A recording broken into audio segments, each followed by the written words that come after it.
Chapter 1. Beyond the Blast Door. The emergency lights painted the corridor in sickly orange stripes. Long shadows stretched from equipment trolleys overturned during the initial chaos. A low hum vibrated through the composite floor panels, the thrum of backup generators struggling somewhere deep within BioArchive Delta's concrete heart. Air circulated sluggishly, thick with the coppery tang of blood and an underlying sweetness, something cloying and organic that scraped the back of Lysander Kael's throat. He pressed the back of his hand against his mouth, a useless gesture. The stench permeated everything. "Stay sharp, Doc." Patch's voice, low and rough, cut through the oppressive quiet. He crouched beside a junction box, multi-tool flashing as he worked exposed wires. Sparks showered briefly, illuminating the grime on his overalls and the tense set of his jaw. "Power's patchy up here. Don't want the door controls shorting out behind us." Lysander nodded, unable to form words. His gaze drifted down the corridor towards the reinforced blast door marked Sector 7G Gestation Wing. His creation, his catastrophe. The heavy steel showed score marks near the seals, brutal impacts from something desperate to get out. Or perhaps something trying to get in during the pandemonium. He gripped the strap of the medical kit slung over his shoulder, the plastic cool against his sweat-dampened shirt. Inside were bandages, antiseptics, stimulants, woefully inadequate supplies against the things birthed in the labs beyond that door. Patch grunted, snapping a cover plate back onto the junction box. "All right, should hold for now. You certain about this route?" He rose, wiping grease from his tool onto his trousers. His eyes, sharp and assessing, scanned Lysander's pale face. "Security feeds went dark hours ago. We're walking blind into, well, into whatever fresh hell Sector 7 decided to cook up."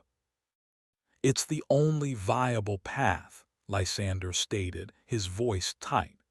"The primary access tunnels collapsed during the event. The emergency stairwells are compromised." Cole reported seeing movement. In Shaft C he swallowed, the memory of Sergeant Cole's strained voice over the crackling radio surfacing. Cole and Rostova were deeper in, attempting containment near the primary labs before communications ceased abruptly.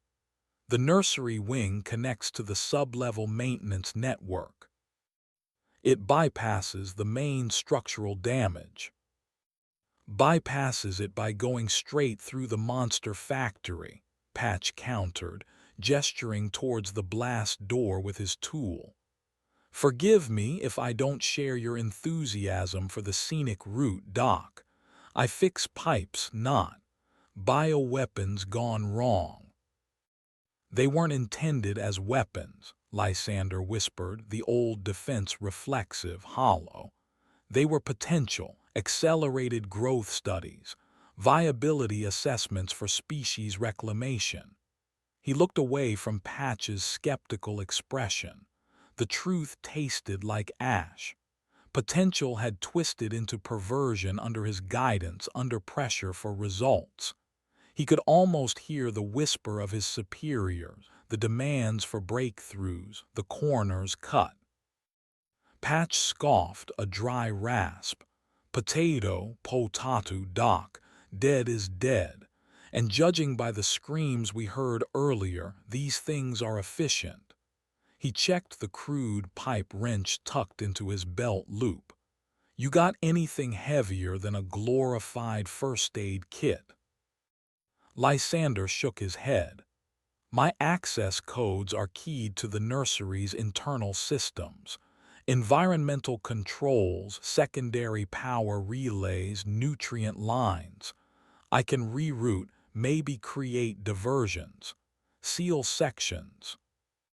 "Great, We can bore them to death with administrative protocols. Patch sighed, resignation settling over his features. He stepped towards the door's control panel. All right, let's see what nightmares you ordered up. Stay behind me. And try not to scream like that intern did. Attracts attention. He swiped a grimy keycard, then tapped a sequence onto the keypad. The panel beeped green. With a groan of protesting hydraulics, the heavy blast door began to retract, grinding sideways into the wall recess. The air that washed out was colder, carrying a stronger concentration of that sickly sweet amniotic smell, layered now with something sharp, like ozone or sterilizing chemicals. The corridor beyond was darker, lit only by sporadic emergency strips along the floor. Gleaming surfaces, chrome, glass, white composite panels, reflected the sparse light, creating confusing planes and angles. Doors lined both sides, thick portals with small, reinforced windows, most dark. Somewhere distant, water dripped with maddening regularity. A faint, high-pitched whine started, almost subliminal, then faded. "Lovely," Patch muttered, raising his wrench slightly. He took a tentative step inside, his boots crunching softly on something scattered across the floor. He angled his small headlamp downwards. Tiny, crystalline shards like shattered sugar glass littered the entrance. Lysander squinted. They weren't glass. They looked organic, brittle fragments of something translucent. Lysander stepped across the threshold, the blast door hissing shut behind them with unnerving finality. The lock mechanism chunked heavily into place. He felt a tremor run through him that had nothing to do with the facility's vibrations. They were inside, sealed within the heart of his failure. "Which way, Doc?" Patch's voice was a low growl, pulling him from his paralysis. Lysander consulted the flickering schematic on his datapad, its light harsh in the gloom. "Main observation hub is straight ahead, second intersection, turn left. From there, we can access the systems and find the link to the maintenance tunnels." His finger traced the glowing lines. "We need to cross the avian reptile incubation suite first." Birds and lizards, sounds charming. Patch started forward, moving with economical steps, his headlamp beam cutting a swathe through the darkness. Lysander followed, his own footsteps hesitant. The silence pressed in, amplifying the drip, the hum, the frantic beat of his own heart.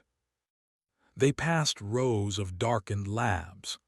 Through one viewport, Lysander saw overturned tables, shattered glassware, and a dark smear staining the far wall, shaped vaguely like a splayed hand.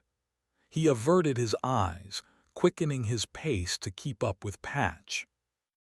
The high-pitched whine returned, closer this time, accompanied by a faint clicking sound, chitinous and rapid. It seemed to come from the ceiling vents overhead. Patch froze, tilting his head. The sound stopped. "Vermin," Lysander whispered, his voice barely audible. "Hope so," Patch replied grimly. "Standard lab rats are preferable to non-standard ones." He swept his light across the ceiling grates. Nothing, just darkness. They reached the first intersection. The air here was significantly colder, mist coiling from ruptured coolant pipes overhead. A fine layer of frost coated the walls. Lysander shivered, pulling his thin jacket tighter. The sign on the wall read, "Incubation Suite AR-01, AR-12. Patch directed his beam down the left corridor. More doors, more viewports. One door, AR-04, hung ajar, bent outwards at the hinges as if forced from within. Dark fluid pooled beneath it, glistening wetly.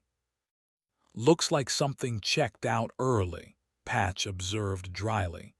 He nudged the door open further with the toe of his boot. The interior was pitch black. The scent emanating from it was stronger, ranker. Suddenly, a skittering sound exploded from the darkness inside AR-04. Something small and incredibly fast shot out, a blur of pale limbs and glistening flesh. It darted across the corridor, ignoring them, and vanished into an open service panel near the floor on the opposite side. It was gone in less than a second. Lysander stumbled backwards, colliding with the wall. His breath hitched. He hadn't gotten a clear view, just an impression of speed, too many legs and skin like wet parchment.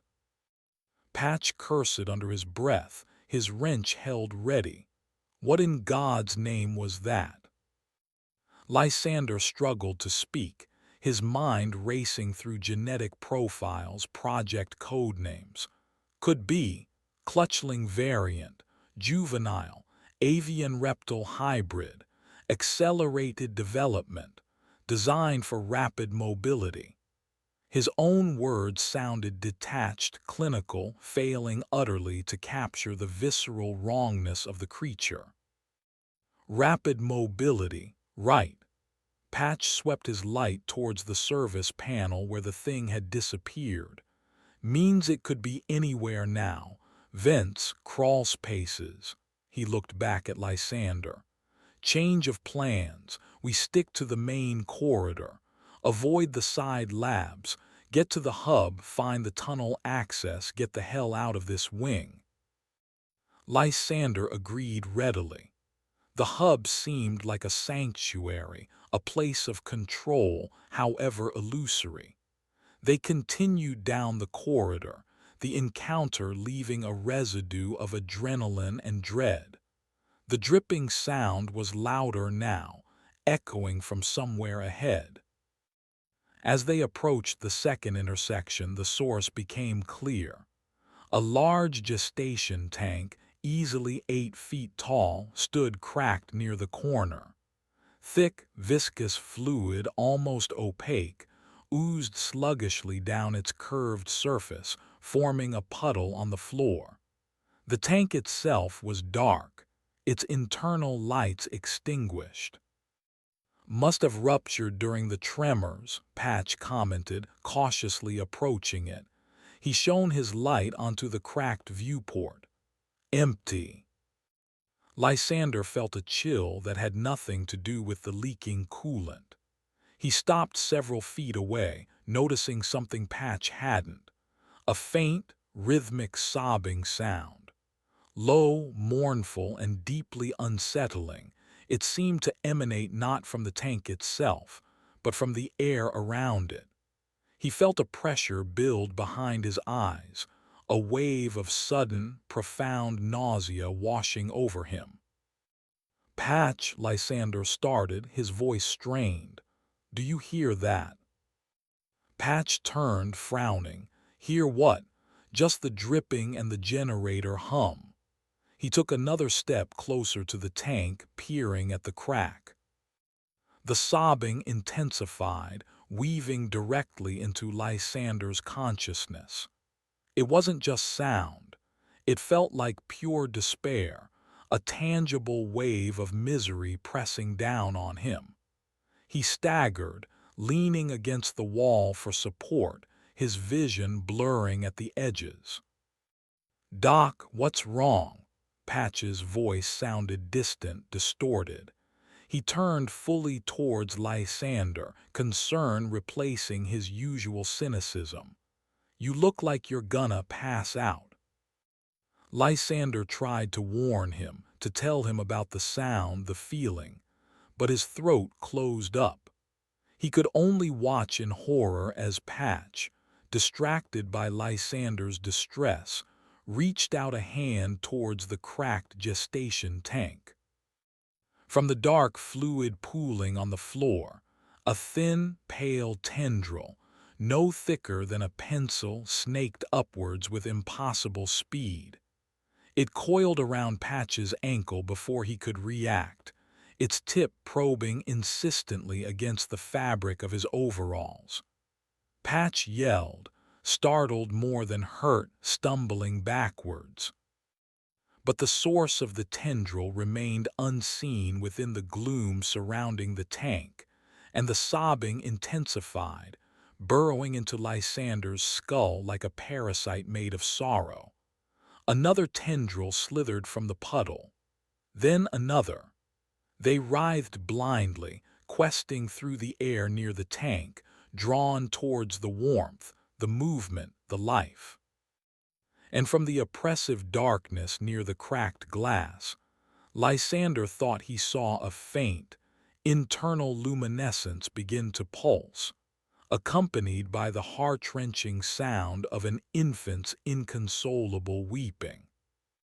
Patch scrambled away, kicking frantically at the tendril around his ankle. It held fast, surprisingly strong, its surface slick and cold. "Get it off! What is this stuff?" Lysander forced himself upright, fighting the disorienting grief pressing in on him. He fumbled with the clasp on his medical kit, his fingers clumsy. Scalpel. He needed a scalpel. But the weeping grew louder, closer, and the darkness around the tank seemed to deepen, coalesce, hiding the true shape of the thing that cried and reached from the shadows. Chapter 2. Umbilical Dread. Lysander's fingers closed around the cold, smooth plastic of a disposable scalpel inside the medical kit. The weeping sound intensified, a physical pressure now, making his teeth ache and his vision swim. Bile rose in his throat. Patch shouted again, a raw sound of panic as he backpedaled, dragging the unseen source of the tendrils slightly further out from the base of the looming tank. The movement revealed more. Not just tendrils, but a glistening, pulsating membrane shimmering weakly in the gloom, like oil on water.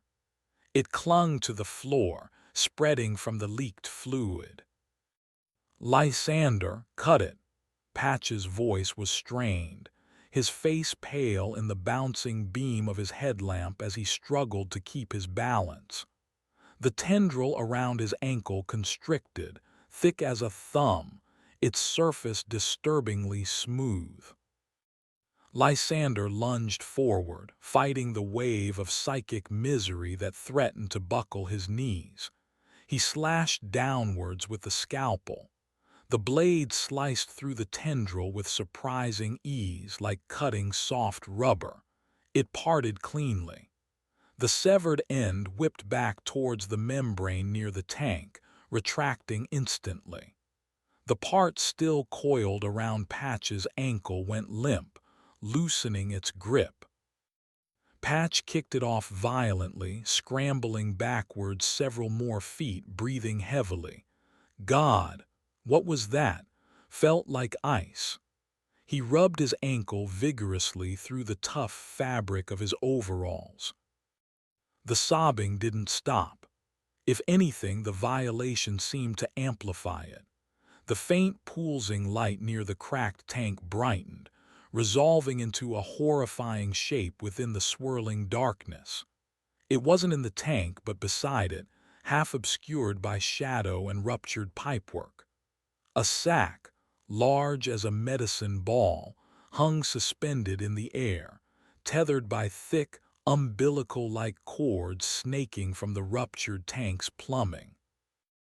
Inside the translucent sack, bathed in milky, bioluminescent fluid, floated a fetal form. It was vaguely humanoid but hideously wrong, limbs too long and thin, head overlarge and tilted at an impossible angle, features indistinct save for a perpetually open mouth from which the soul-crushing weeping seemed to originate. Its tiny, frail-looking chest hitched with each sob. Lysander stared, mesmerized by the sheer biological wrongness of it. The Weeper embryo. Project designation He-07. Hyperemotive resonance study. Designed to... what? He couldn't recall the intended purpose, only the chilling reality floating before him. The tendrils originated from the sac itself, questing blindly from its base. Doc, snap out of it.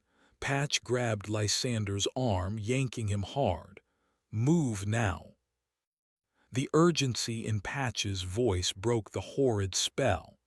Lysander stumbled after him, casting one last glance back at the weeping horror. More tendrils were emerging, slithering across the floor towards them, drawn by their presence.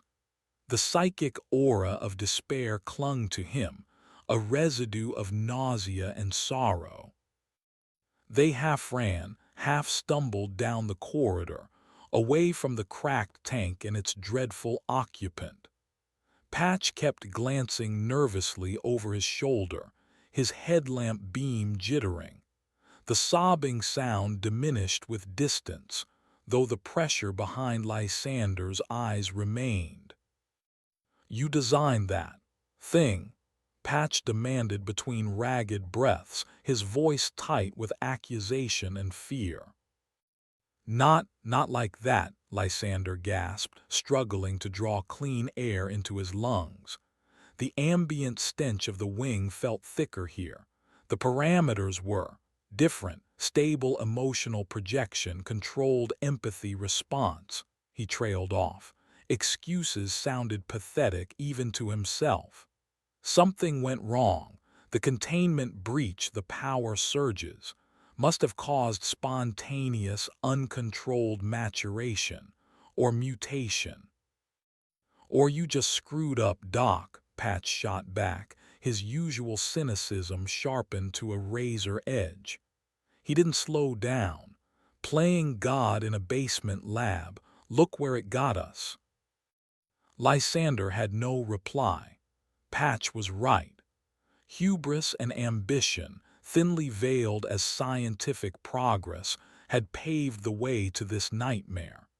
He focused on placing one foot in front of the other, the rhythmic slap of their boots on the composite flooring echoing in the narrow space.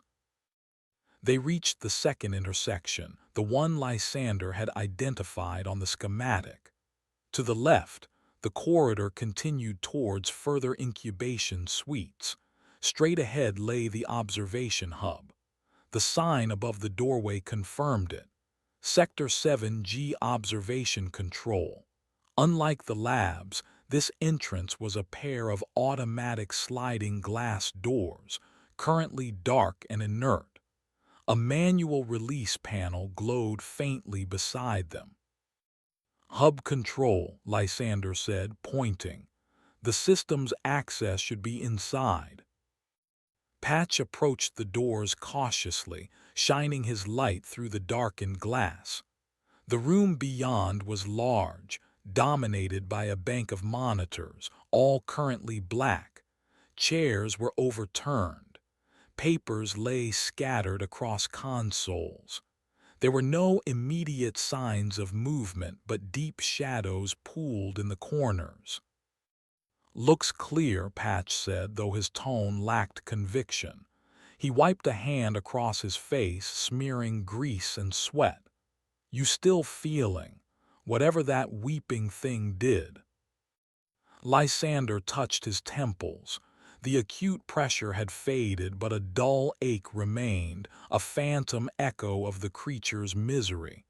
"Less intense, but it's lingering." He looked at Patch's ankle. "The tendril, did it break the skin?" Patch pulled up his overall leg slightly. "Don't think so. Fabric's thick." He prodded the area. "Feels cold, though. Numb." A frown creased his forehead. "We need to get out of this wing, Doc, fast." "Agreed." Lysander moved towards the manual release panel. It required his specific access code. He placed his thumb on the biometric scanner. It beeped negatively, flashing red. "Access DENIED, System Lockdown Alpha." "What, why?" Patch demanded, stepping closer.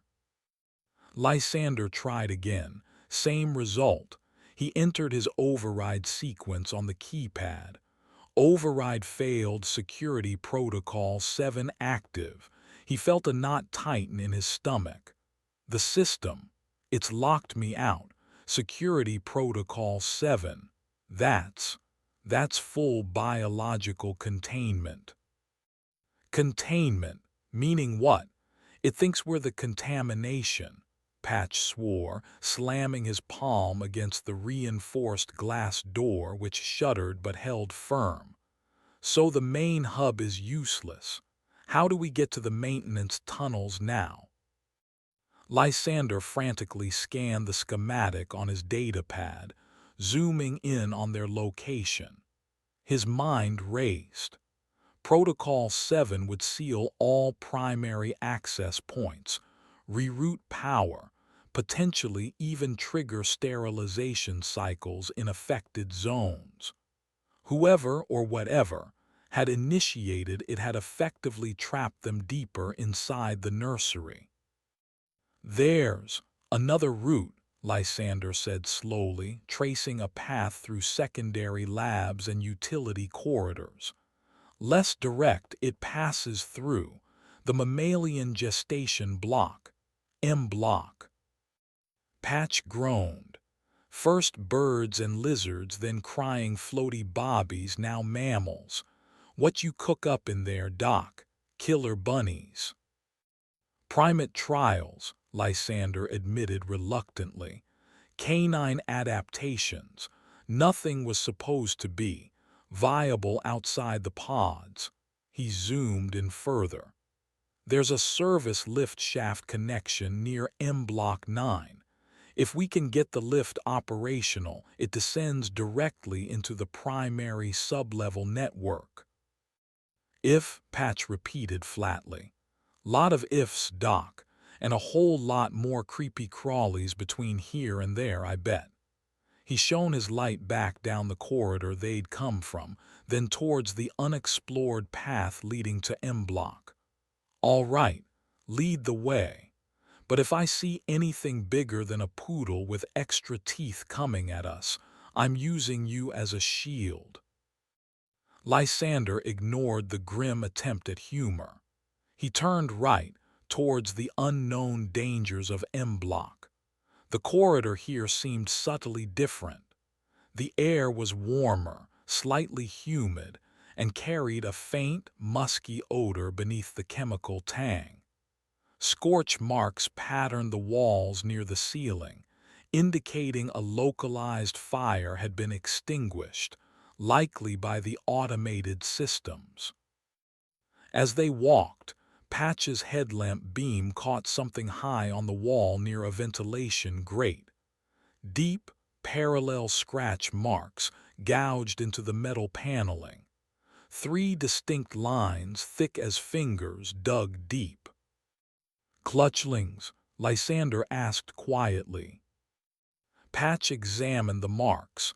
"Too wide, too deep, unless your juveniles grow really damn fast." He touched the edge of one gouge. "Something bigger made these, stronger." He looked around uneasily. "Maybe we weren't the first ones locked in." The musky scent intensified as they progressed. They passed more sealed lab doors. M Block 1, Canine Sensory Enhancement. M Block 3, Primate Cognitive Acceleration. Through the viewport of M Block 3, Lysander saw chaos. Empty cages torn open, equipment smashed. A large, dark shape lay unmoving in the center of the room, but the shadows were too deep to discern its form. He hurried past. Suddenly, a loud clang echoed from further down the corridor, followed by a series of frantic scrabbling sounds, like claws on metal, emanating from inside one of the labs ahead. Then, silence. Patch froze, holding up a hand. They both listened intently. The generator hum seemed louder now, the silence stretching taut. The scrabbling didn't return. "Okay," Patch whispered, his voice barely audible. "New plan, we move slow, real slow. No sudden movements, and Doc, try not to attract any more attention from your patients." Lysander nodded grimly. He gripped the scalpel still clutched in his hand, its small blade feeling utterly inadequate. They crept forward, boots silent on the floor, moving deeper into the humid, predator-scented darkness of the mammalian wing, the locked observation hub behind them a symbol of their dwindling options. The silence ahead felt heavy, watchful. Chapter 3: Gnawed Propositions. The air in the M-block corridor hung thick and still, clinging like damp wool. Each step Lysander took felt amplified in the oppressive silence that followed the metallic clang and frantic scrabbling. Patch moved ahead, a low silhouette against the sporadic emergency lighting, his headlamp beam cutting precise arcs across the floor, walls, ceiling. He held the pipe wrench defensively, knuckles white.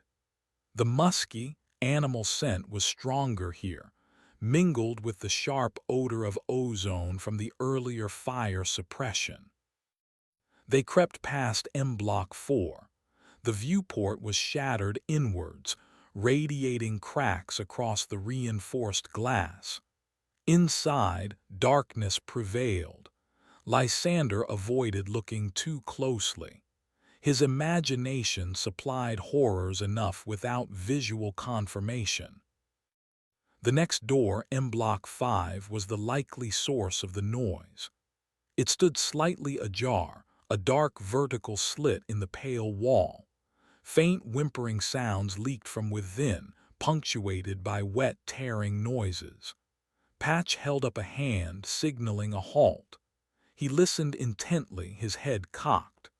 Lysander strained his ears, catching the pathetic cries, high-pitched, distressed, almost canine, overlaid with something guttural, a low snarl that vibrated through the air. Patch edged closer to the door, moving with practiced silence. He peered through the narrow opening, holding his breath. Lysander watched him, the scalpel slick in his sweating palm. After a long moment, Patch pulled back, his face grim. "What is it?" Lysander whispered, the sound loud in the tense quiet. Patch shook his head slowly, his eyes wide. "Something, tearing another something apart." He swallowed hard. "Looks like one of your dog experiments, but wrong, badly wrong, got something cornered." He gestured vaguely. "Extra limbs, eyes in the wrong place. Can't see what it's attacking, just pieces." The whimpering inside intensified, rising to a desperate yelp, then abruptly cut off. A low, satisfied growl followed, accompanied by the distinct crunch of bone. Lysander felt his stomach churn. These weren't sleek predators. They were mistakes, biological tragedies lashing out in pain and confusion. "We go around," Patch stated, his voice low and firm. "Wide berth, don't draw attention." Lysander nodded mutely.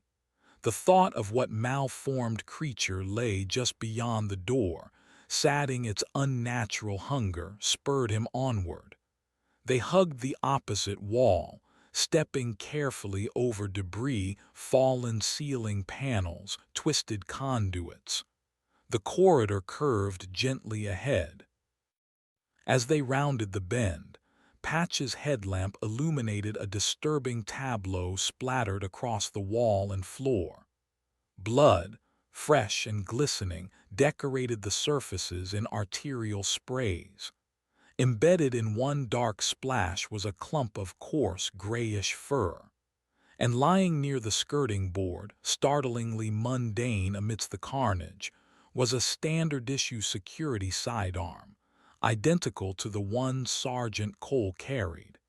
It looked undamaged, simply dropped. Patch knelt, shining his light on the weapon without touching it. Cole's or Ristova's. Lysander felt a cold dread seep into him.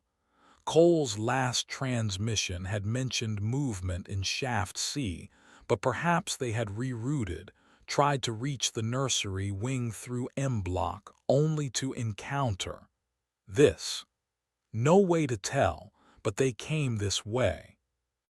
Yeah, and didn't get much further, Patch added grimly, rising. He scanned the area. No body, just this. He pointed his light towards a smear leading away from the main splatter, dragging down the corridor towards the next lab entrance, M Block 6. Looks like whatever did this dragged its meal away. The implication hung heavy in the air. Something in M Block was capable of overpowering an armed security officer. Something strong enough to drag a body. Lysander looked at the smear, at the discarded weapon, and felt the fragile hope of reaching the service lift dwindle. They continued onward, the silence now feeling less empty and more predatory. Every shadow seemed deeper, every distant drip or hum a potential threat. The musky smell intensified near M Block 6, its door securely shut. Faint scratching sounds came from inside, intermittent and furtive.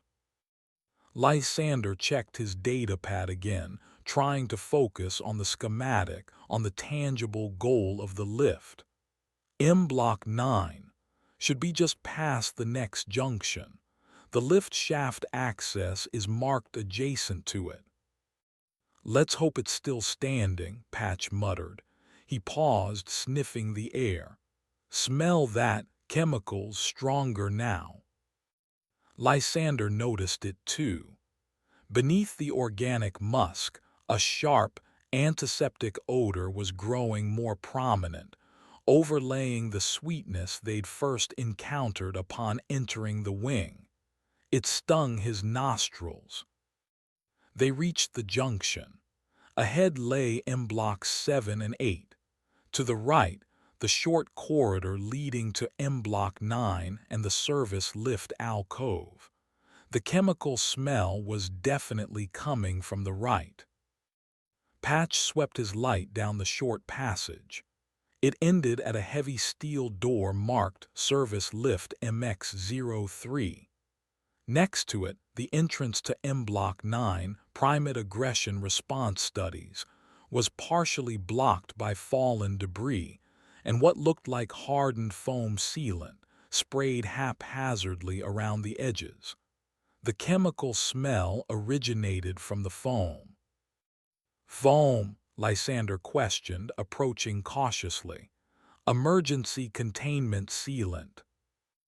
Looks like it, Patch confirmed, examining the hardened, yellowish substance.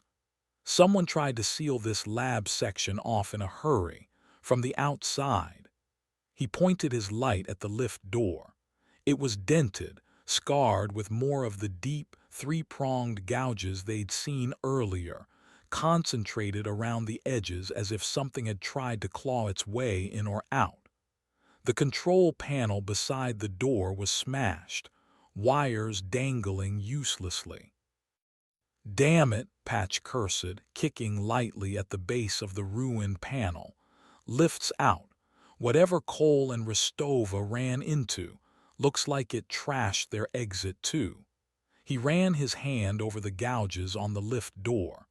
These marks match the ones back there. Big bastard, whatever it is. Lysander's hope plummeted. Trapped between malfunctioning security protocols, weeping psychic embryos, malformed canine hybrids, and now a large, aggressive creature that had likely killed at least one security officer, their options were evaporating. Is there any way? Can you bypass the controls? Hotwire it? Patch inspected the damage more closely, pulling at the dangling wires with his multi-tool. Maybe power coupling looks fried, control board is shattered, would need parts time, neither of which we have. He straightened up, shaking his head. This lift isn't going anywhere soon. He shone his light back towards the main corridor junction. So, back the way we came, past the dog thing and the weeper. Lysander looked at the foam-sealed door of M Block 9. Primate aggression response. His mind flashed through the project files, gene splicing for heightened territoriality, stress-induced muscle hypertrophy. Another dead end, potentially worse than the others. But the schematic on his datapad showed M Block 9 had a secondary access point, a reinforced observation booth that connected directly to a utility conduit network. A smaller network than the main maintenance tunnels, but it might bypass this wrecked section. Wait, Lysander said, pointing at the schematic. M Block 9. The observation booth connects to utility conduit 4B. It runs parallel to this corridor, beneath the floor grading further back. Patch followed Lysander's finger on the datapad screen. Through the lab someone desperately tried to seal, the one marked Primate Aggression. Seriously, Doc. It might be our only way down, Lysander insisted, though fear coiled in his gut. The creature that made these marks might still be in the main corridor. This lab was sealed. Perhaps whatever's inside is contained. Or perhaps, Patch countered, his voice tight, they sealed it because whatever's inside is 10 times worse than the thing that wrecked the lift. He looked from the sealed door to the dark main corridor, then back again. He blew out a frustrated breath. Fine, but we check it first. Carefully, if that foam means primal rage monkey inside, we run. Lysander nodded. Getting through the foam sealant would be the first challenge. He examined it. Hardened but perhaps brittle. Patch tapped it with his wrench. It gave a dull thud. Might be able to chip through it, Patch suggested, quietly. He braced himself and began carefully tapping at the edge of the foam near the door frame with the pointed end of his wrench's handle. Small, crumbly pieces flaked off. It was slow work. The only sounds were Patch's rhythmic tapping and their own ragged breathing. Lysander kept watch, sweeping the main corridor junction with his own weaker flashlight beam. Every flicker of shadow seemed menacing. The musky scent felt heavier, closer. He thought he heard a low shuffle from the direction of M Block 6, the lab with the scratching sounds. He held his breath, listening. Silence returned. Patch worked steadily, chipping away a larger section of the foam near the door's manual release lever. Sweat beaded on his forehead despite the moderate temperature. After several minutes, he had cleared enough space to access the lever mechanism. Okay, Patch whispered, wiping his brow with a greasy forearm. Levers clear, ready. Lysander repositioned himself, scalpel held ready, his heart pounding against his ribs. Ready. Patch gripped the lever and pulled downwards. With a soft pneumatic hiss, the seals released. He pushed the heavy lab door inward just enough to create a gap, maybe 6 inches wide. Darkness lay beyond, thick and absolute. The air that seeped out carried a new scent, sharp and acrid, like stale sweat and primate musk, overlaying the chemical tang of the foam. Patch aimed his headlamp beam into the gap. It illuminated a section of tiled floor, surprisingly clean, and the leg of an overturned metal table.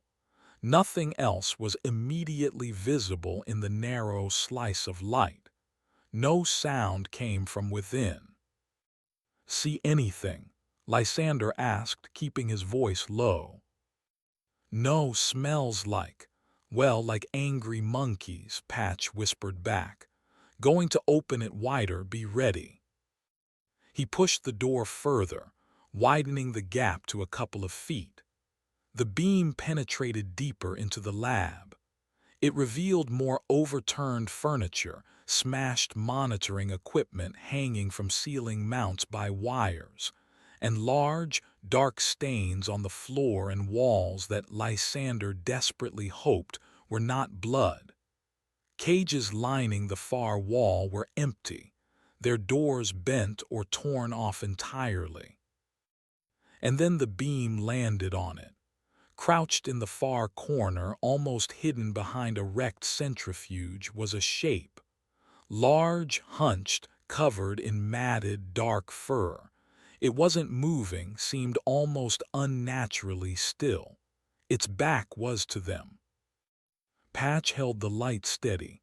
"Doc, what is that? Subject Zero." Lysander squinted. It was larger than Subject Zero, the experimental chimpanzee. Broader shoulders, thicker limbs, and the stillness was wrong. I don't think so, that's not." Before he could finish, the shape in the corner twitched. Its head snapped around, rotating almost 180 degrees with an audible series of cracks. Two large, luminous red eyes fixed directly on the beam of Patch's headlamp. They reflected the light with unnatural intensity. It wasn't primate. Not entirely. The head was too elongated, the muzzle too broad, filled with overlapping rows of needle-sharp teeth that peeled back in a silent snarl.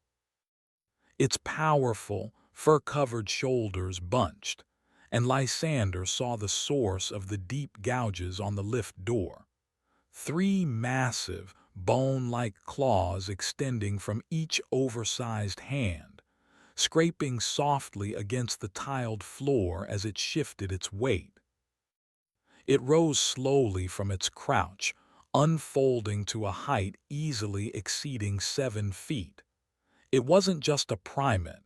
It was a grotesque fusion, engineered for aggression and power, now loose and cornered. And it had found them. The creature let out a low, guttural growl that vibrated in Lysander's chest, a sound promising violence. It took a heavy, deliberate step towards the partially open door, towards the light, towards them. Chapter 4: Booth of Last Resort.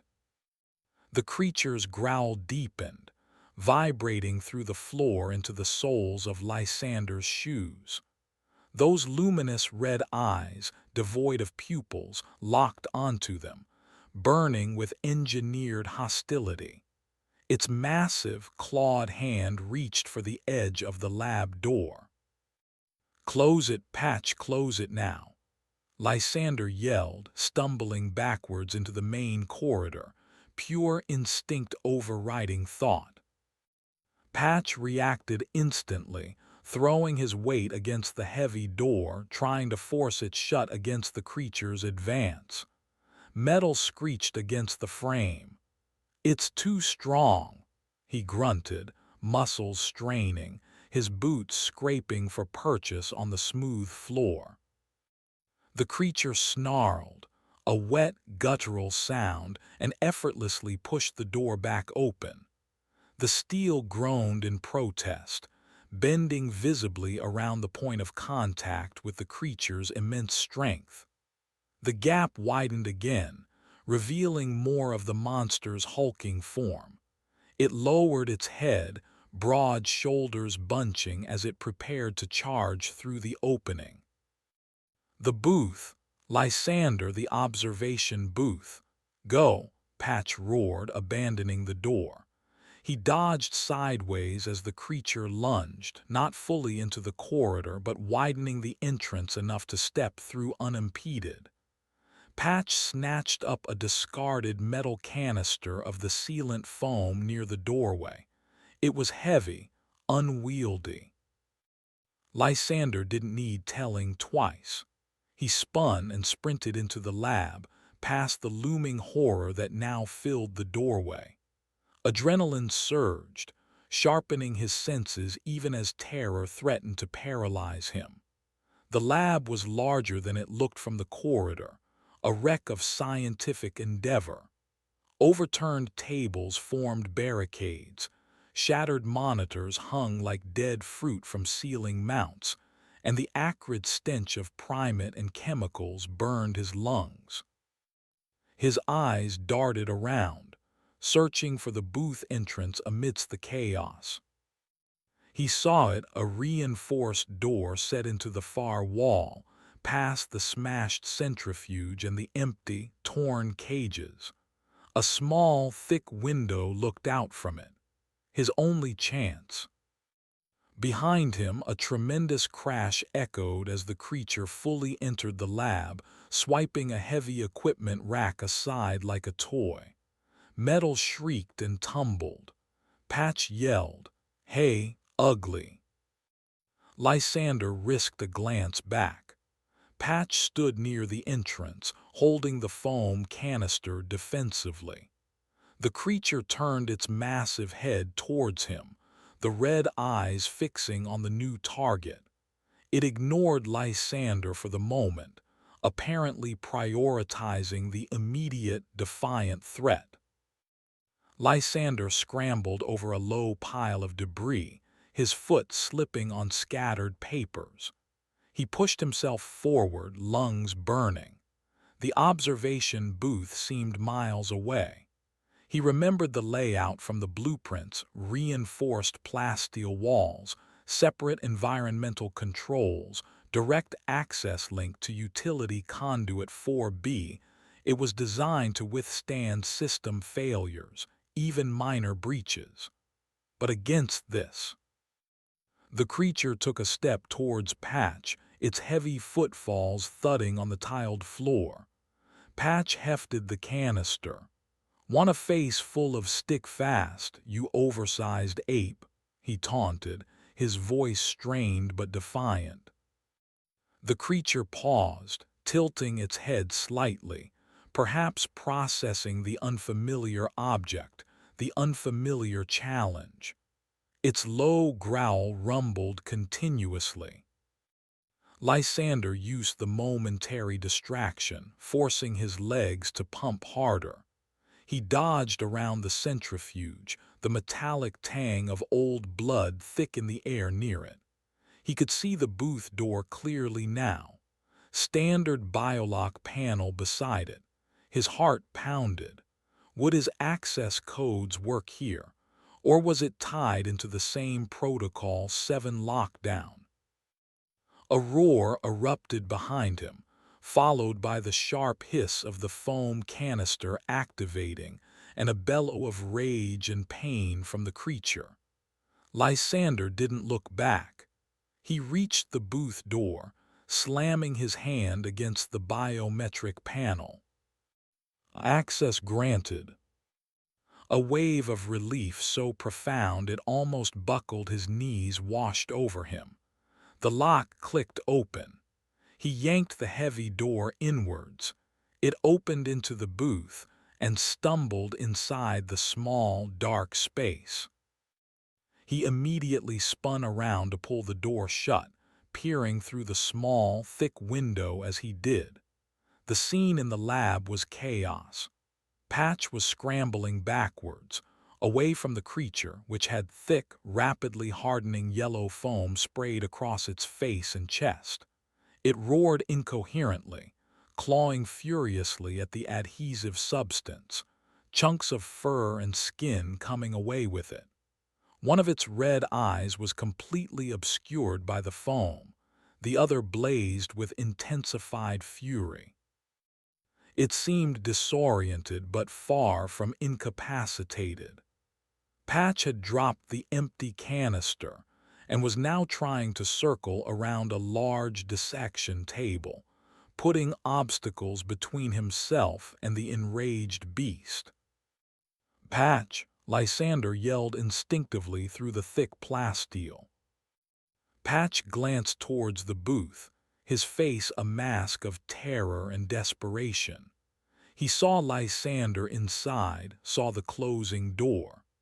He gave a frantic, almost imperceptible nod, then turned his attention back to the monster, which was already clearing the foam from its one good eye, its snarls rising in pitch. Lysander slammed the booth door shut. The heavy locking mechanisms engaged with a satisfying series of clicks. He leaned his forehead against the cool metal, his body trembling uncontrollably, gasping for breath. Safe. Temporarily.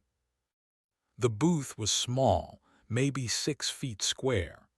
A single chair faced a control console built into the wall beneath the window looking out into the lab.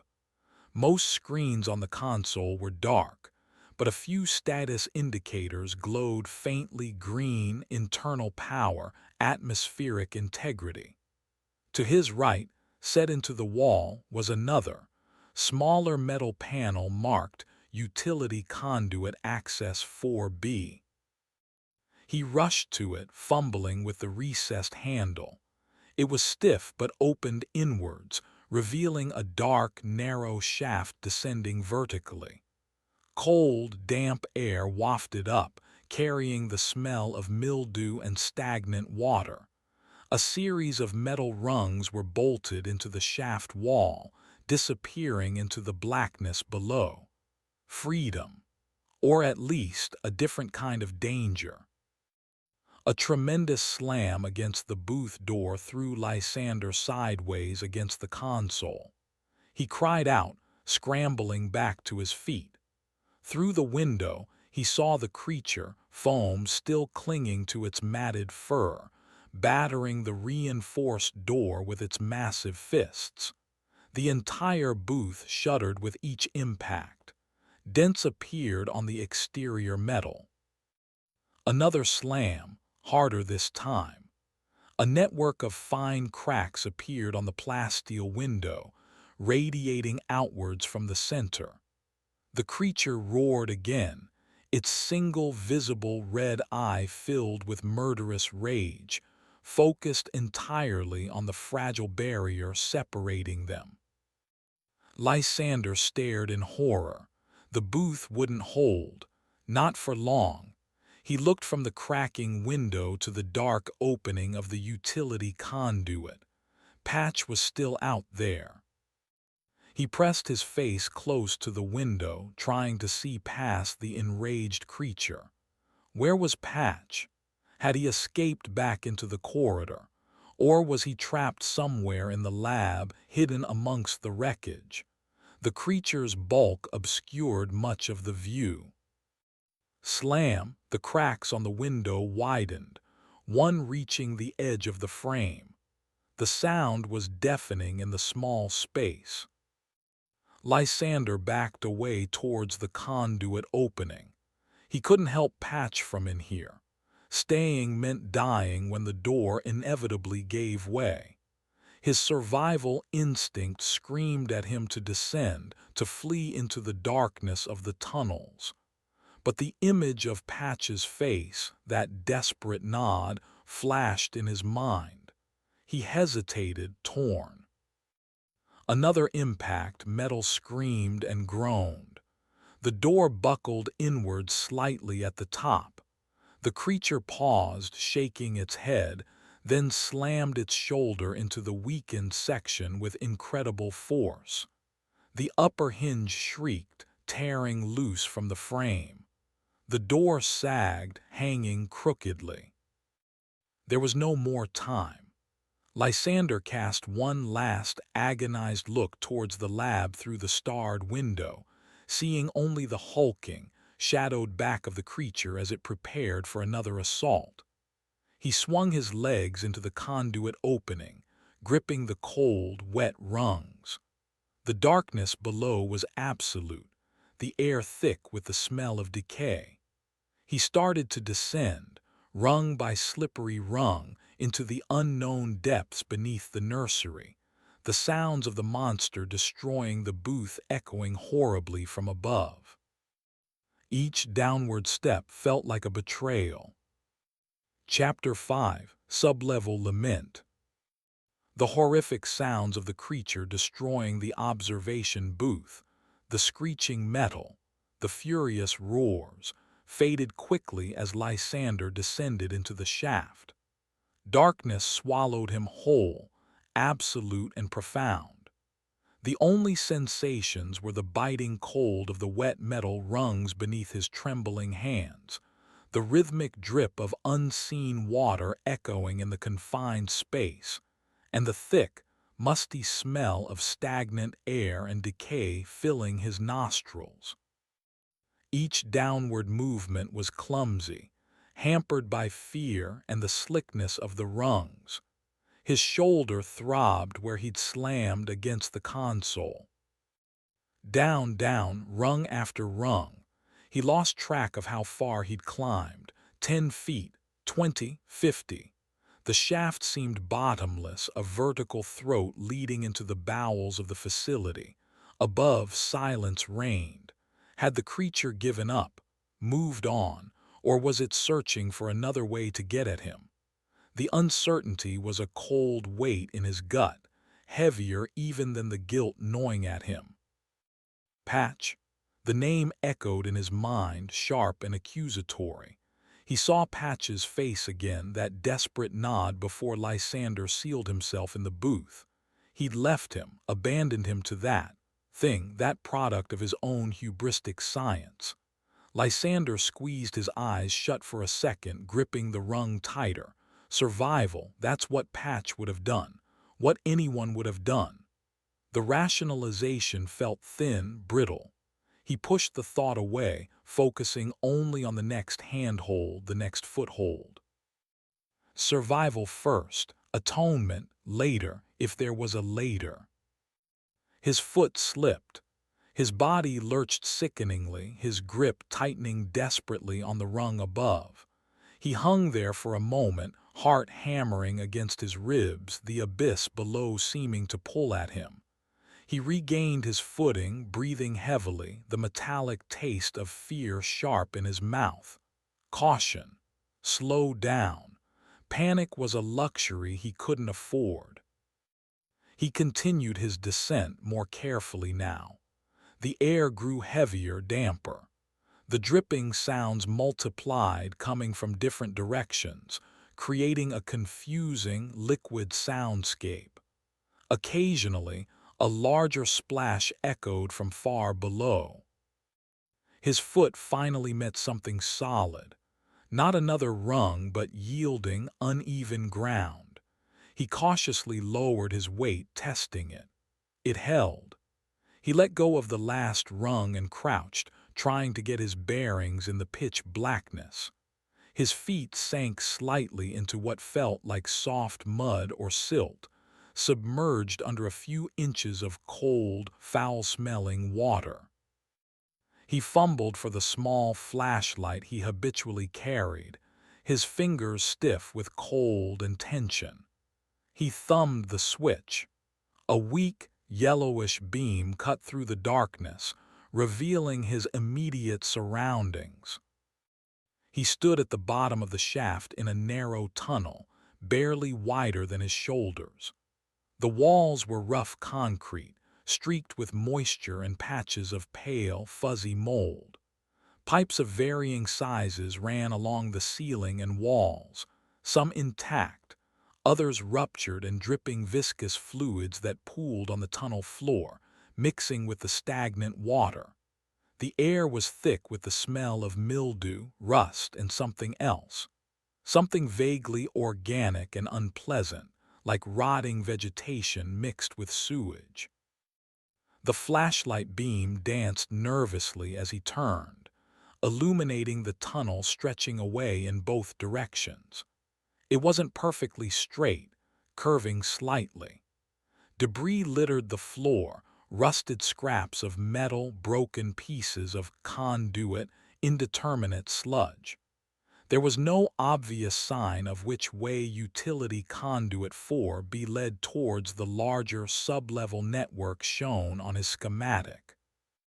He pulled out his data pad, shielding its screen from the ambient moisture. The schematic glowed weakly.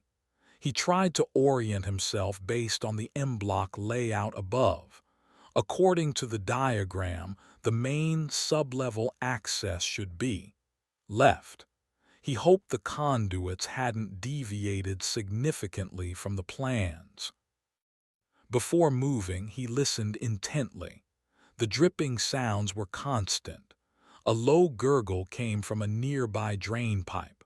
Far off, almost subliminal, he thought he heard a faint, rapid clicking sound, but it faded as quickly as it appeared. Clutchlings. Down here. It was plausible. Vents connected everywhere. These tunnels would be ideal hunting grounds for small, fast predators. He shone the flashlight beam upwards, back towards the shaft he descended. High above, the opening was an indistinct patch of lesser darkness. Nothing moved there.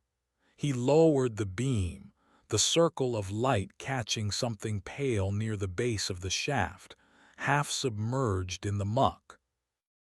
He approached cautiously, his boots squelching in the sludge. It was a piece of fabric, heavy-duty, grease-stained fabric, identical to Patch's overalls. Lysander's breath hitched. He knelt, reaching out a trembling hand. It wasn't just fabric. It was attached to something heavier, caught on a protruding pipe. He pulled gently. A multi-tool, Patch's multi-tool, emerged from the filthy water, attached to the torn pocket by a frayed lanyard. Lysander stared at it, his blood running cold. Had Patch fallen? Been dragged down here after the creature broke into the booth? Or had he somehow, impossibly, tried to follow Lysander down the shaft?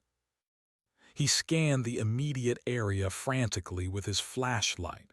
No other signs, no body, no blood distinct from the general grime, just the torn pocket and the tool. Hope warred with dread. Maybe Patch dropped it during the struggle before Lysander fled. Maybe he escaped the lab through the main corridor after all. Maybe. Lysander clipped the multi-tool to his own belt. A useless gesture, perhaps, but leaving it felt wrong. He had to keep moving. Left, towards the main network. He started walking, his flashlight beam cutting a swathe through the oppressive darkness. The tunnel floor was treacherous, uneven, littered with unseen obstacles beneath the murky water. Every splash his boots made seemed deafeningly loud. He tried to move quietly, hugging one wall. Pale, phosphorescent fungi clung to the damp concrete in spreading patches, casting a faint, sickly green glow that did little to illuminate but added to the alien atmosphere. Some pulsed slowly, rhythmically. Were they native growths? Or mutated specimens escaped from some forgotten experiment in Delta's deeper levels? He passed a junction where a smaller pipe fed into the main conduit. A thick, dark slime coated the walls around the opening, glistening wetly in his flashlight beam. It looked like the residue the gestation leech had left behind upstairs. Were those down here too? The thought of encountering one of those silent, blood-draining slugs in these cramped confines made his skin crawl. He pressed on, the silence broken only by dripping water and his own squelching footsteps. The air seemed to grow colder, the organic smell more pronounced. He rounded a sharp bend and stopped dead. His flashlight beam illuminated a section of the tunnel almost completely choked by a mass of something grayish-white and fibrous. It looked like dense, interwoven fungal hyphae, but thicker, tougher, resembling exposed muscle tissue or packed asbestos. It blocked the tunnel from floor to ceiling, pulsing faintly with the same sickly green light as the smaller patches on the walls. Embedded within the mass were dark, unidentifiable shapes, debris perhaps, or something else. A low humming sound emanated from it, a deep thrum that vibrated through the soles of his boots. Lysander stared, horrified. Was this related to the fungus samples stored in Delta? Some kind of uncontrolled growth feeding on the organic waste and moisture in the tunnels. He cautiously approached the edge of the mass. It didn't react to his light. He prodded it gently with the toe of his boot. It felt yielding but resilient, like dense rubber. He checked the datapad again. The schematic showed the conduit continuing straight. There were no alternative routes marked at this point. He had to go through it, or turn back towards the shaft and the uncertainty of M Block 9. Could he cut through it? He unclipped Patch's multi-tool, opening the small saw blade. He reached forward and tried sawing at the edge of the fibrous mass. The blade bit into the substance, cutting surprisingly easily, releasing a puff of spores and a stronger, sweeter version of the organic stench. The humming intensified slightly. He widened the cut, peeling back a section. Inside, the material was layered, almost like flesh and disturbingly warm to the touch. Embedded deeper within were harder nodules like bone or chitin. He recoiled, pulling his hand back quickly. This wasn't just fungus. It was biological construction. Something was building this. Suddenly, a section of the mass near the floor bulged outwards rapidly. It tore open with a wet, ripping sound, and something small and multi-limbed scrambled out. It looked like one of the scuttler limbs from the nursery, a disembodied, chitinous leg fused with raw muscle, but coated in the grayish fungal growth. It scrabbled frantically on the tunnel floor for a moment, twitching, then darted away into the darkness down the tunnel, moving with unnatural speed. Lysander watched it go, his heart pounding. The fungal mass wasn't just growing. It was incorporating, assimilating, escaped biological material. Were the nursery escapees drawn to it, feeding it, controlled by it? The humming from the mass grew louder, the pulsing green light intensifying. More bulges appeared on its surface. Lysander knew he couldn't stay. Cutting through the entire blockage would take too long and likely release more horrors. He looked back the way he came. Retreat seemed impossible. He scanned the tunnel walls near the blockage again with his flashlight. Above the main mass, near the ceiling, there seemed to be a small gap, partially obscured by dangling pipes and fungal strands. It looked barely wide enough to squeeze through. It was his only option. Holstering the multi-tool, he reached up, testing the pipes for stability. They felt slick with slime but seemed secure enough to hold his weight. He pulled himself up, his feet finding purchase on lower conduits. He had to maneuver around a thick pipe dripping viscous fluid, the stuff smelling sharply of chemicals. He reached the gap, peering through. Beyond the fungal blockage, the tunnel continued, dark and uninviting. The gap was tight, choked with dangling fungal strands that brushed against his face like cold, dead fingers. He could hear faint skittering sounds from the other side. Taking a deep breath, he began to force his way through the opening, scraping against the rough concrete ceiling and the disturbingly yielding fungal mass below. Strands broke against his face, releasing more spores. He tried not to breathe them in, covering his mouth and nose with his arm. He wriggled forward inch by painful inch, the darkness of the tunnel beyond waiting. He was halfway through when he heard it, a low, guttural growl echoing from the tunnel behind the blockage, the direction he'd just come from. It sounded chillingly familiar. The primate creature, had it found the shaft, was it following him? Chapter 6, Symbiotic Scrawl. The growl echoed again, closer this time, reverberating through the concrete and the fungal mass pressed against Lysander's back. Panic seized him. He scrambled frantically, pushing himself through the tight gap above the blockage. Rough concrete scraped his shoulders. Cold, fibrous strands brushed his face, releasing clouds of spores that made his eyes water despite his efforts to shield them. His jacket snagged on something sharp, a protruding pipe or perhaps a hardened nodule within the fungus itself. He yanked hard, tearing the fabric, and finally tumbled through the gap, landing heavily on the sludge-covered floor on the other side. He lay there for a moment, gasping, the acrid taste of spores coating his tongue. His flashlight had skittered away, its beam pointing erratically at the dripping ceiling. He groped for it, his fingers closing around the cool metal casing just as another roar, louder and filled with frustrated rage, sounded from the other side of the fungal wall.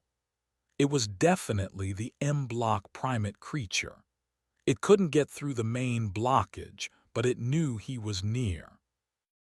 Lysander scrambled to his feet, grabbing the flashlight. He swept its beam back towards the gap he'd just squeezed through. Could the creature force its way over the top? The gap seemed too small for its bulk, but its strength was terrifying. He couldn't risk staying close. He turned and ran, splashing recklessly through the ankle-deep water, deeper into the unexplored section of Utility Conduit 4B. The tunnel here seemed identical to the previous section. Damp concrete, tangled pipes, patches of glowing fungus. But the air felt different. The sharp chemical smell that had permeated M-block was absent, replaced by a deeper, earthier scent, almost like freshly turned soil mixed with decay. The dripping sound seemed less frequent, the silence more profound. He risked a glance back. No sign of the creature trying to breach the gap. Perhaps it had given up, or perhaps it was searching for another route. Either way, he needed distance. He slowed his pace slightly, trying to conserve energy and move more quietly. His breathing was ragged, his torn jacket soaked with tunnel slime and sweat. The flashlight beam jittered in his unsteady hand. He rounded another bend, the tunnel widening slightly. Here, the strange fungal growth was more prevalent. Not a solid blockage, but thick, rope-like strands hung from the ceiling like grotesque vines, some reaching down to brush the surface of the water. Pale, platter-sized mushrooms sprouted from the walls, their caps glistening with moisture and emitting the faint, greenish phosphorescence. The low humming he'd heard from the blockage was faintly audible here too, seeming to emanate from the growths themselves. As he navigated carefully through the hanging strands, his light fell upon something that made him freeze. Scrawled onto the damp concrete wall, low down near the floor, were symbols. Crude, childlike drawings made with something dark and viscous that was still glistening wetly. They depicted stick figures, monstrous shapes with too many limbs or teeth, and repeating patterns of spirals and jagged lines. It looked like finger painting done with blood or septic fluid. Lysander approached cautiously, shining his light along the scrawled section of wall. Who could have made these? Another survivor driven mad by the isolation and horror. Or something else. The style was crude, yet there was an unnerving intentionality to the patterns. He followed the trail of symbols along the wall. They seemed to tell a fragmented story, figures running, monstrous shapes pursuing, a large circular shape dominating one section, perhaps representing the fungal growth or the facility itself. Near the end of the scrawl, one symbol stood out, a stick figure lying on the ground, with another, smaller figure standing beside it, holding something that looked disturbingly like Patch's multi-tool. Lysander's blood ran cold. He traced the symbol with the flashlight beam. Was this a record, a warning? Had someone seen Patch down here, seen him fall? The implications were terrifying. If someone else was down here, capable of making these drawings, were they friend or foe, sane or dangerously unhinged? He swept the beam around the tunnel, searching the shadows. Nothing moved. Only the drip of water and the faint hum of the fungus broke the silence. He felt intensely watched. He continued onward, moving more slowly now, his eyes scanning the walls, searching for more scrawls, more signs of whoever shared these tunnels with him. The fungal growths became thicker, the air heavier with the earthy, decaying smell.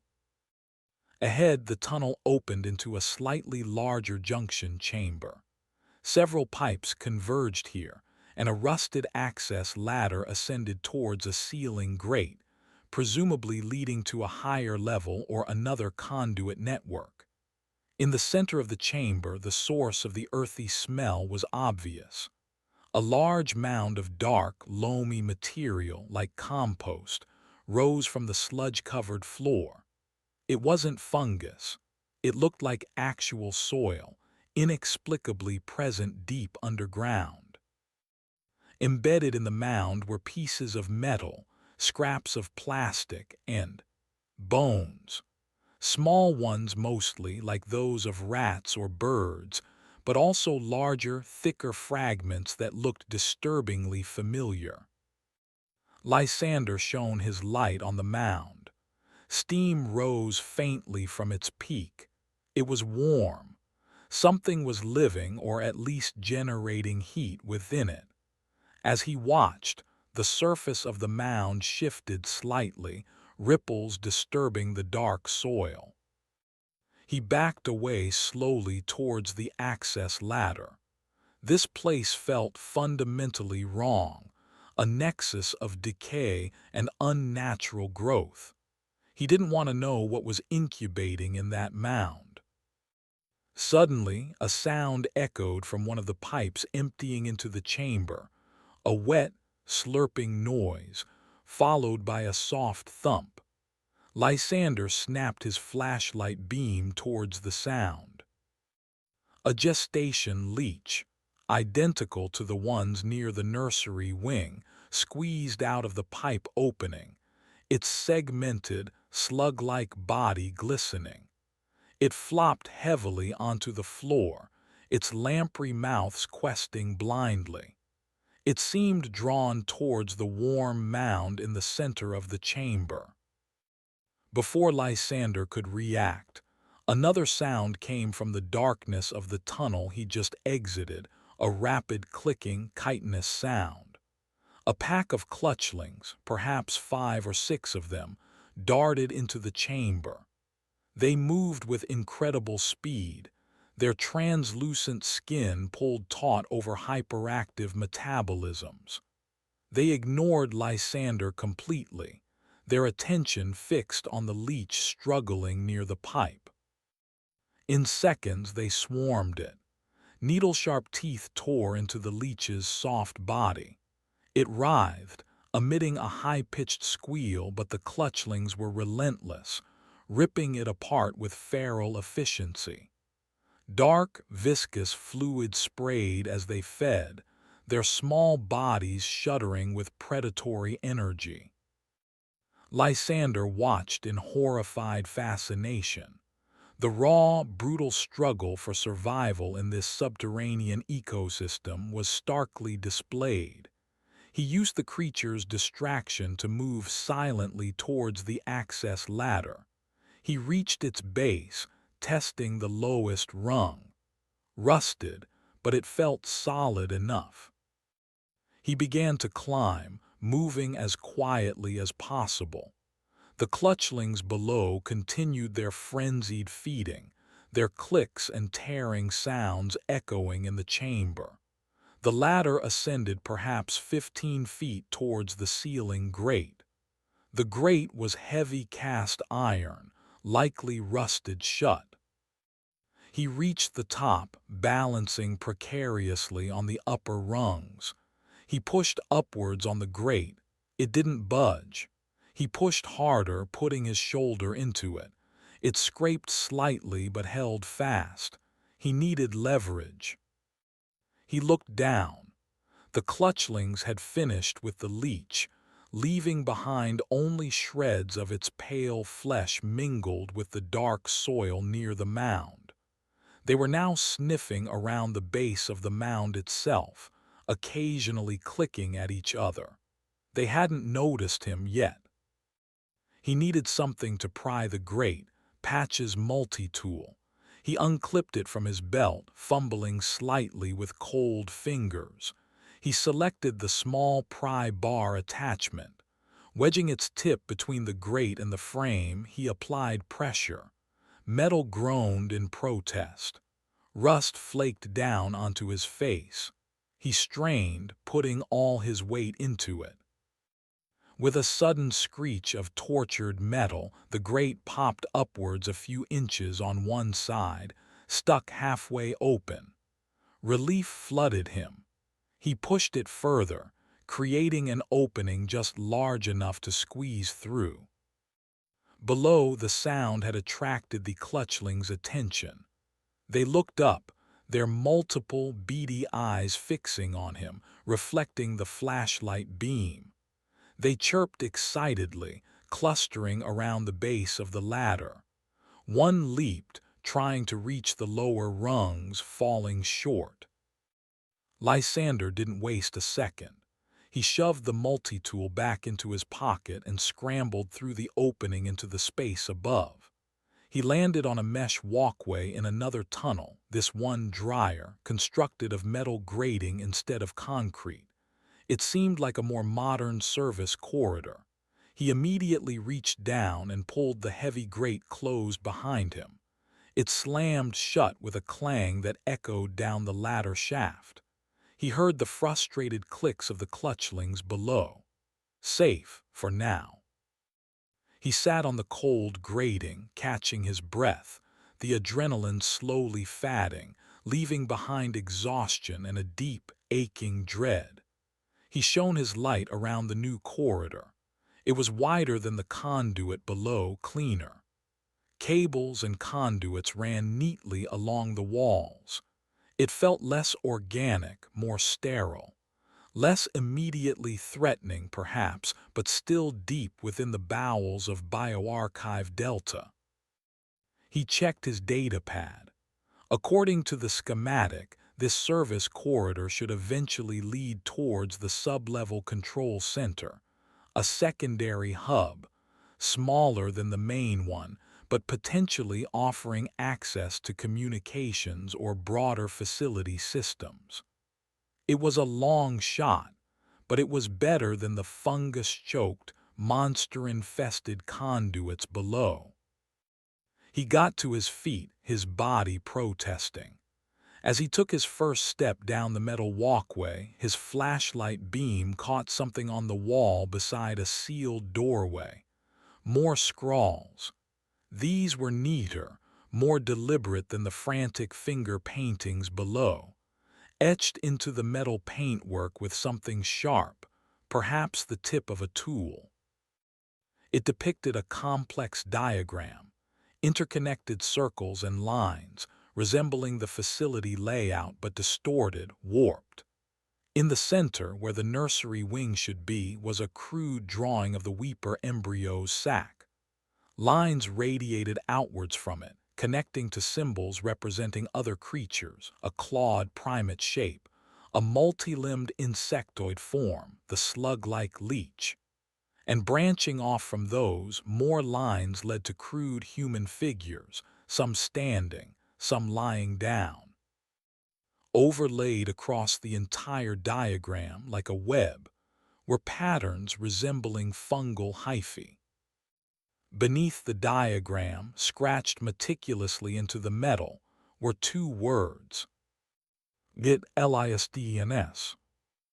Itgrows. Chapter 7. The Listening Static.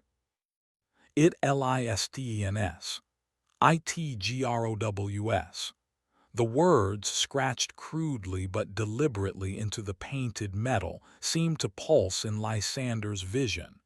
He stared at the accompanying diagram, the web of interconnected horrors with the Weeper embryo at its center, linked to the primate, the clutchlings, the leeches, the spreading fungus, and the human figures. His mind recoiled from the implication. A network, a symbiotic or controlled ecosystem of terror, potentially orchestrated or influenced by the psychic resonance of the creature he'd last seen floating in its sac. Or perhaps the fungus itself was the intelligence, the substrate connecting everything. Which was worse? He backed away from the wall, the flashlight beam trembling violently in his hand. The relative cleanliness of the service corridor suddenly felt menacing, a sterile facade over a deeper, more insidious corruption than the raw biological chaos below. Who had scratched this message? And why here? Was it a warning, a boast, the ravings of a broken mind? Lysander forced himself to take slow, deep breaths, fighting the rising panic. He needed to think logically. The sub-level control center was his objective. This corridor was the route. The message changed nothing about his immediate goal, but it painted everything with a fresh layer of dread. Every shadow, every flicker of light, every distant hum felt potentially sentient, potentially hostile. He continued down the corridor, the mesh grating walkway ringing hollowly under his boots. Unlike the concrete tunnels, sounds carried here, amplifying his sense of exposure. Cable bundles snaked along the walls held by brackets. Junction boxes dotted the corridor at regular intervals. Some had indicator lights, mostly green, a few amber, suggesting active systems. He passed under a flickering fluorescent light strip. It buzzed erratically, casting strobing shadows that played tricks on his eyes. For a terrifying second, he thought he saw movement within the flickering, a tall, slender figure darting between the flashes. But when the light steadied momentarily, there was nothing. Just pipes and wires. His nerves were fraying. Further on, he encountered the first sign of active machinery. A small, boxy automaton, clearly some kind of maintenance drone, sat inert in the middle of the walkway. It was low-slung, equipped with articulated arms ending in cleaning brushes and manipulator claws. Its optical sensor was dark. Lysander gave it a wide berth, half expecting it to whir to life, but it remained still, perhaps deactivated by the power fluctuations or Protocol 7. The corridor branched, left or right. The schematic on his datapad indicated the sublevel control center lay to the right. The left path, according to the diagram, led towards auxiliary power conduits and life support systems. He hesitated. The scrawled diagram back near the grate seemed to suggest a central hub. Was it wise to head towards another control center? But what choice did he have? Returning to the fungal nightmare below was unthinkable. He chose the right path. This section of the corridor seemed identical, but the low hum of machinery grew slightly louder. He passed another drone, this one overturned, burn marks scarring its chassis. Something had fought it, or it had malfunctioned violently. Then he saw it, another message, scrawled on the wall beside a large ventilation intake grate.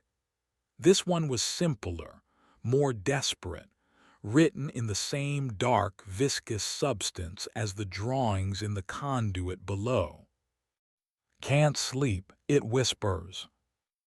Beneath the words was a crude drawing of a human head, hands clamped over its ears. Lysander felt a chill trace its way down his spine. The weeper embryo, its psychic lament amplified, spread through the facility's systems, or perhaps through the growing fungal network. Was that what it LISTNS referred to? A psychic network feeding on fear and despair. The thought made his skin crawl worse than any physical monster. Sleep deprivation, paranoia. Whoever wrote this was likely losing their grip on reality. Or perhaps they were perceiving the horrifying truth too clearly. He moved on, the silence pressing in again. He started noticing small inconsistencies. A tool kit lying open on the walkway, its contents scattered. A discarded energy bar wrapper. A dark stain on the grating that looked suspiciously like dried blood. Signs of passage. Signs of struggle. He rounded a corner and stopped abruptly. Ahead, the corridor opened into a wider area, a hub where several walkways converged. In the center stood a cluster of humming equipment racks, servers perhaps, blinking with arrays of amber and red lights. And slumped against the racks, facing away from him, was a figure. Lysander's heart leaped into his throat. He ducked back instinctively, pressing himself against the cold metal wall, flashlight off. He listened. No movement. No breathing sounds carried over the hum of the servers. Was it the scrawler? Were they dead, waiting? He risked peering around the corner again. The figure remained motionless, clad in what looked like a standard Delta technician's jumpsuit, similar to Patch, but cleaner. Their head lolled forward, chin resting on their chest. Long, dark hair obscured their features. Lysander waited, breath held, for what felt like an eternity. Nothing. Cautiously, he stepped out, keeping his distance, flashlight held low like a weapon. "Hello," he called out softly, his voice raspy. No response. The figure didn't stir. He approached slowly, circling wide around the server racks. The humming intensified, and he noticed thin, hair-like tendrils of the grayish fungus creeping up from the grating floor, weaving amongst the cables at the base of the racks, pulsing faintly. The fungus was here too, spreading, growing. As he came around the side, he could see the figure more clearly. It was a woman. Her skin was unnaturally pale, almost translucent. Her eyes were closed. But what made Lysander stop dead, a gasp escaping his lips, was the state of her visible arm and neck. Glistening, vein-like structures, pulsating with faint greenish light, spread across her skin beneath the jumpsuit sleeve, originating from where the fungal tendrils seemed to be subtly integrated with the server cables she leaned against. The pattern was intricate, alien, disturbingly beautiful in a horrific way. It looked less like an infection and more like integration, symbiosis. He thought of the symbiotic nightmare scenario, the alien parasite. Was this related? Fungus instead of parasite. Was she still alive? Controlled? He raised his flashlight beam to her face. Her eyes snapped open. They were milky white, completely devoid of iris or pupil, yet they tracked his movement instantly. A slow, faint smile spread across her pale lips, a rictus of unnatural calm. "It listens," she whispered, her voice a dry rustle, barely audible over the server hum. "It grows, it connects." Lysander stumbled backward, tripping over a loose cable, catching himself before he fell. "Who? What are you?" "We are the network," she rasped, her smile widening, revealing gums disturbingly pale. The fungal patterns on her skin pulsed brighter. "The connection. You hear the whispers now, don't you, Dr. Kael?" Lysander froze. She knew his name. How had she seen him? Accessed personnel files, or was the network feeding her information? "The grief," the woman continued, her voice gaining a slight melodic quality that was deeply unsettling. "The failures, the little broken things crying in the dark, it gathers them, it amplifies them, it understands." He remembered the weeping embryo, the wave of despair. Was that the source? Was this woman, this fungal hybrid, tapped into that same psychic field? "Where is Patch?" Lysander demanded, his voice trembling but firm. "The man I was with, did you see him?" The woman tilted her head, the smile faltering slightly, replaced by a look of vague confusion or perhaps simulated pity. "The broken tool, it fell, bits scattered, joined the quiet decay." Her milky eyes focused on the multi-tool clipped to Lysander's belt. "But parts can be repurposed, integrated." Lysander felt sick. Patch was gone, dead, fragmented in the darkness below, and this. Things spoke of him like discarded scrap. Anger warred with fear. "What do you want?" Lysander asked, keeping his distance. "To connect," she whispered, raising a hand where the glowing fungal veins were thickest. "To share the signal, to grow. The door is open, the control waits." She gestured vaguely down the corridor behind her.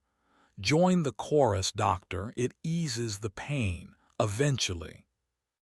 The control center. She knew he was heading there.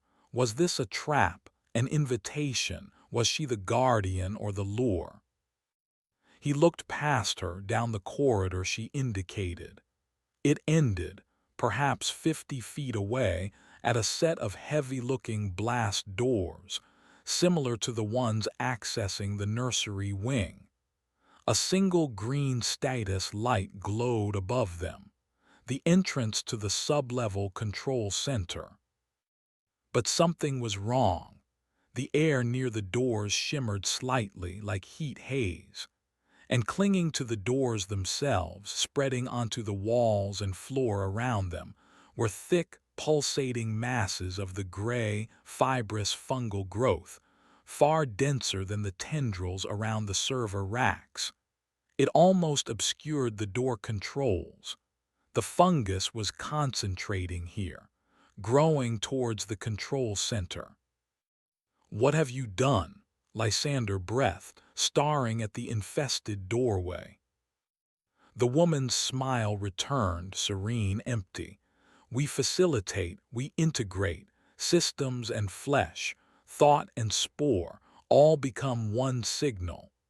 The humming from the servers seemed to intensify, syncing with the pulsing light in her veins. "The archive is becoming the ark, a new kind of life." Lysander backed away further. This was insane. A biological network merging with the facility's technology, possibly driven by the psychic fallout of his own creations. He looked from the passive, smiling woman to the fungus-choked doors of the control center. He had to get through there. But how? And what waited on the other side? The woman watched him, her milky eyes unblinking. She made no move to stop him, no move to attack. Her very passivity was terrifying. She was a node, a conduit, perhaps no longer truly sentient in a way he could understand. He had to get past her, had to reach those doors. He gripped the multi-tool, its familiar weight a small comfort. Could he fight her? Should he? Or could he simply walk past? She seemed rooted to the servers, to her connection. He took a tentative step sideways, keeping his eyes locked on her. She didn't react, only watched, the faint, disturbing smile fixed on her face. The low hum of the servers and the pulsing fungus filled the silence. He took another step, closer to the infested doors, closer to whatever lay beyond. Chapter 8, Chorus of Static.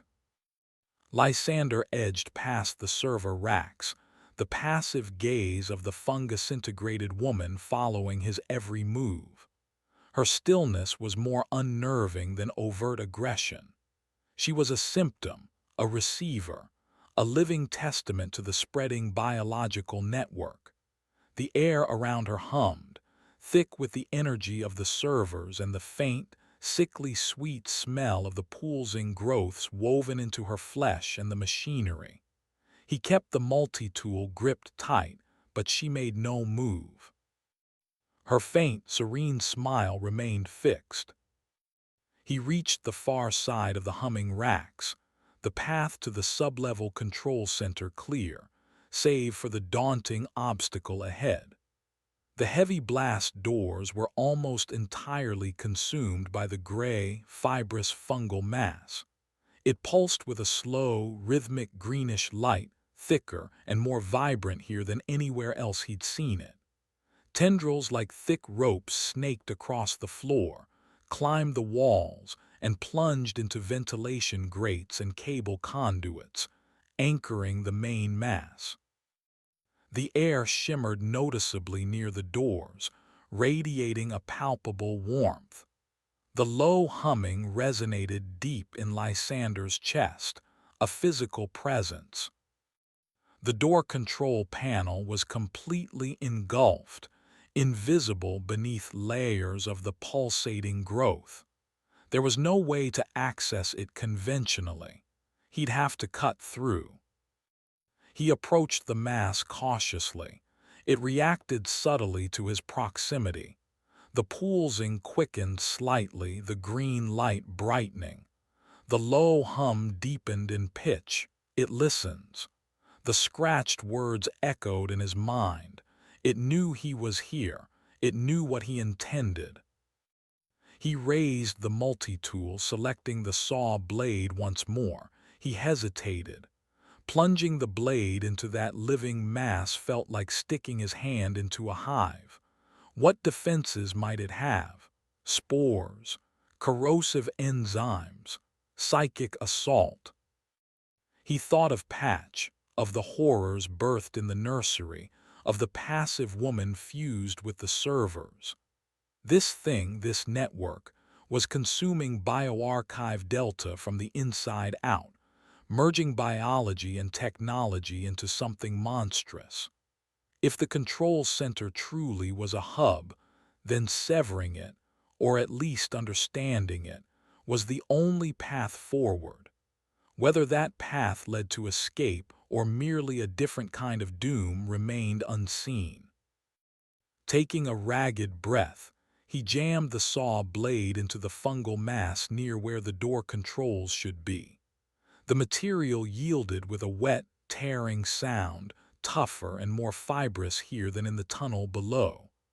A wave of warmth washed over his hand, and the humming intensified sharply, becoming an almost painful vibration. Clouds of fine, shimmering spores puffed out from the cut, thicker than before. He coughed, turning his head away, shielding his face with his arm.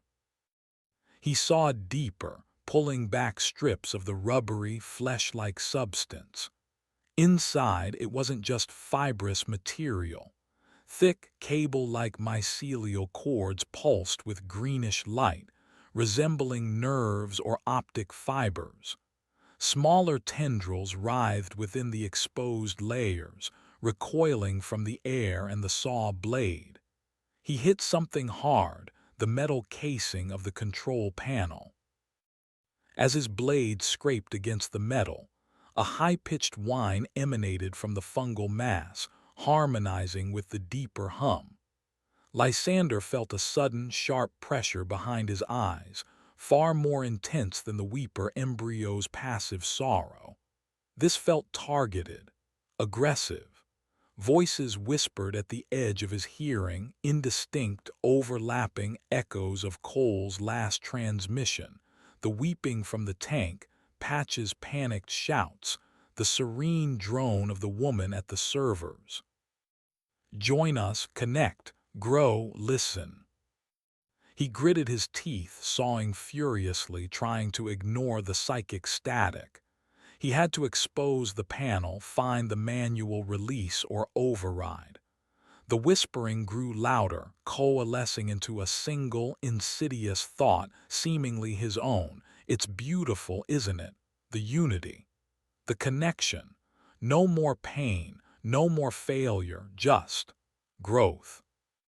No, Lysander gasped aloud, shaking his head violently. He wasn't thinking that. It wasn't him. It was the network, the fungus, trying to lull him, to seduce him into acceptance. He carved out a larger section around the panel. He could see the emergency release handle now, partially encased in hardened mycelia. He stabbed at the hardened material with the tip of the multi-tools, all chipping fragments away. The psychic pressure intensified. Images flashed behind his eyes, the grotesque clutchlings swarming, the Weeper embryo floating serenely, the primate creature roaring, the woman's milky eyes watching him. With a final, desperate effort, he cleared the release handle. He jammed the multi-tool back into his pocket and gripped the cold metal lever. He pulled down hard. The fungal mass around the doorframe seemed to contract momentarily, the humming reaching a painful peak.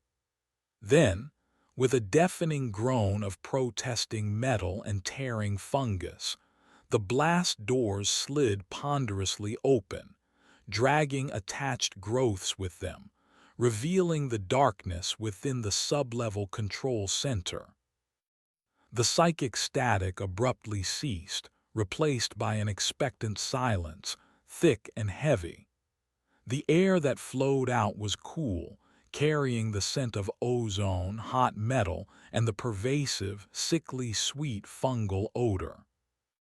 Lysander stood frozen for a second, peering into the gloom. Emergency lights cast long, distorted shadows within. He could see banks of equipment, consoles, a central command chair. Much of it was draped in the same gray, poolsing fungal growth, even thicker and more integrated here than outside. Bioluminescent tendrils snaked across monitors, forming shifting patterns of light. Cables ran from servers directly into pulsating organic masses on the floor. He stepped across the threshold, the multi-tool held ready. The doors slid shut behind him with a final, echoing thud, sealing him inside the heart of the network. The main view screen, dominating the far wall, flickered to life. It didn't show tactical readouts or camera feeds. Instead, it displayed a swirling, complex, abstract pattern of light and shadow, constantly shifting, morphing like a visualization of pure thought or perhaps the network's consciousness. Embedded within the pattern, ghost-like images surfaced and submerged, the helix of DNA, a circuit board diagram, a weeping fetal shape, a screaming face. In the center of the room, integrated into the main console, was the Nexus. It wasn't the Weeper embryo itself, but something constructed around its psychic signature. A crystalline structure, roughly spherical, pulsed with intense greenish-white light, fed by thick mycelial cables snaking from the surrounding equipment and the floor. Within the crystal, distorted energy patterns swirled. This was the core, the central processing unit, the heart of the listening, growing intelligence. Lysander approached it slowly. The air hummed with power. He could feel the network's awareness focused entirely on him, a vast, alien intelligence examining him, tasting his fear, his guilt, his flickering resolve. Lysander Kael. The voice wasn't audible but formed directly within his mind, clear and precise, yet utterly devoid of emotion. Architect of sorrows, catalyst. He raised the multi-tool, aiming its pointed tip towards the glowing crystalline core. What are you? We are culmination, integration, the next step. BioArchive Delta is fertile ground. Your creations provide the spark. Your systems provide the structure. We are inevitable. Images flooded his mind unsolicited. Patch's terrified face as the primate attacked, the clutchlings feeding, the woman's empty smile, his own reflection, pale and haunted. The network showed him his failures, his complicity. You unleashed the potential, the voice continued, smooth, persuasive.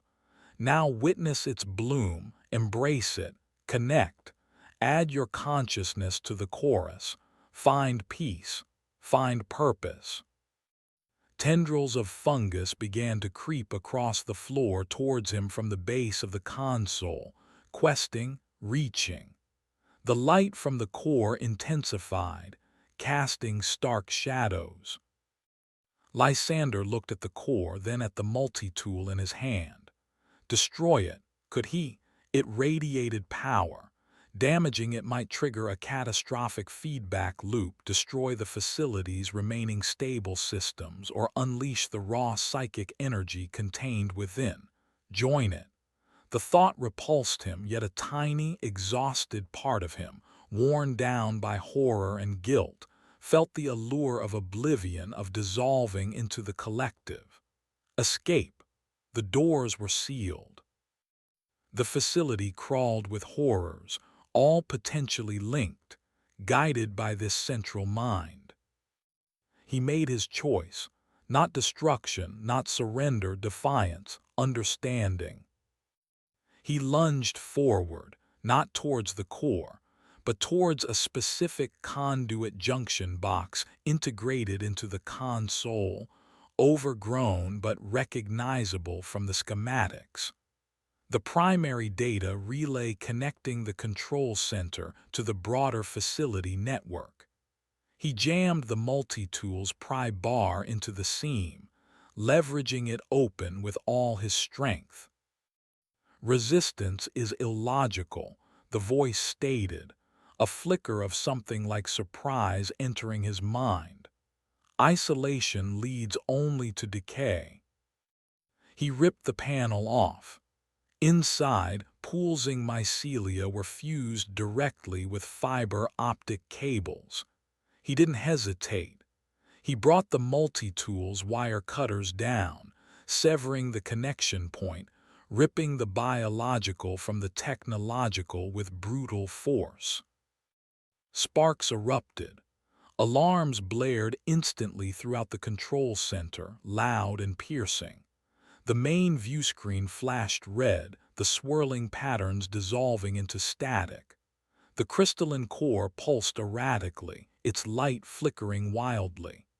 The psychic presence in his mind fractured, dissolving into a cacophony of panicked whispers and screeching static, like 1,000 radios tuned to dead channels.